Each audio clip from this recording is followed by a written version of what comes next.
Okay, so over here, what I have is a couple of items, all right? I have a white piece of paper. I have an ink pad, but red in color. Then I have an ink pad, again, black in color. And then I have these two little devices, okay? One is actually pretty simple. One is just a single letter. Actually, it's a number 4. And the other one is actually the date. This is a fixed print or a fixed type in the sense that it's just one character, whereas this one over here has multiple characters in the sense that I can move it, I can change it, okay? Now I have these two things and I'm going to keep it just one side over here, and I have my white piece of paper. Now here's the idea of what printing is. If I take this and if I simply do that, nothing's going to happen. Nothing's going to happen because there is no ink over here. So that's why I have two ink pads. I have the red and the black. So let's try using just the red for this example. So if I go this way, and if I take this and if I, put it very nicely, if I press it very nicely like that, okay, the ink from there comes over here. Then when I press it over here nicely, the ink transfers. So that means that's the ink pad. This is the type, and then that is the paper where it prints. So that means if I do it again, okay, I'm kind of like, I'm moving it this way because I want the ink to be even. So that way the ink transfers very nicely. So that way when I print, it looks very nice, okay? Now this is one of them, and I'm going to put this away. Now I have the black one. And this is my date one, where I'm just going to be like, let me say I just changed the date. Let's say I change it to, let's say, 25. And I'll change it to 1. And then this one will become 0. So today is not exactly 25. But for example, so once I have this, what I'm going to do is I'm going to press it in the black ink pad. Because I want it to be in black, right? So I'm using red. I could use it in red too if I want to. But I'm just going to do that right there, make it look nice.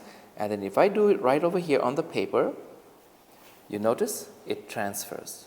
So the ink is not here. The ink is actually over there. Those are known as the ink pad. This is just the print, the type, T-Y-P-E, the type. Okay? So now let's take a look at this example video that I'm going to play over here.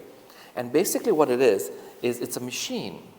It's a machine where the guy is putting a piece of paper in, and then he is actually pressing the button, and each button actually corresponds or matches one of these letters or numbers or symbols.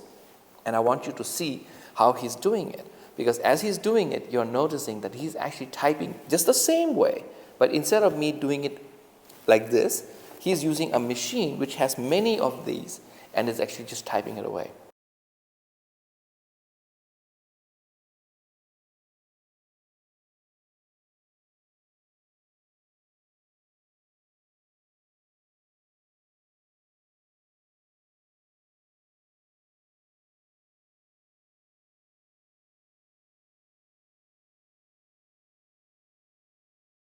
Now, because of this lesson that we're doing, which is known as the keyboard lesson, or the history of where the keyboard came from, this is how it began. And then slowly, as things went into the computer age, the typewriter was kept aside, but the exact same layout of the keyboard was transferred into the computer keyboard. So from the typewriter, it was transferred to the keyboard. So that way, people who are used to using typewriters, it was easy for them to simply come over to the keyboard and all the letters were all there. Now the typewriter was invented by a gentleman called Scholz. And I think it was he and his cousin together, they made the typewriter. And that's the original idea, but they took the printing idea from China. Chinese, back in history, were the ones who invented this. And if I'm correct, they also invented paper. So they invented the paper and they invented the idea of printing. So the idea came from there, and Scholl and his cousin made a machine so that you could type in, instead of doing it this way, which is kind of like fixed, you could just type any way you like, with any letters and anything of the sort you could do. Like you just can just do it. It was so easy to do it. Now, of course, our lesson is the keyboard.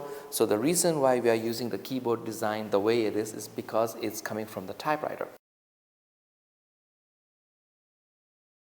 Now, of course, why are the letters positioned that way? Like Y is Q over here, Z over here, whereas the number 0 is over there and 1 is over there. Like why is it placed in a certain way? Is because originally in the typewriter, what happened is when you're typing, they used to type very, very fast, by the way. So when they type, it was very easy for two of the, what is known as the hammers, would get stuck. So it will stop them, they have to fix it, and then they have to continue typing again. And they were typing so fast that these hammers kept hitting each other, you know, and it will just end up breaking the typewriter or spoiling the typewriter.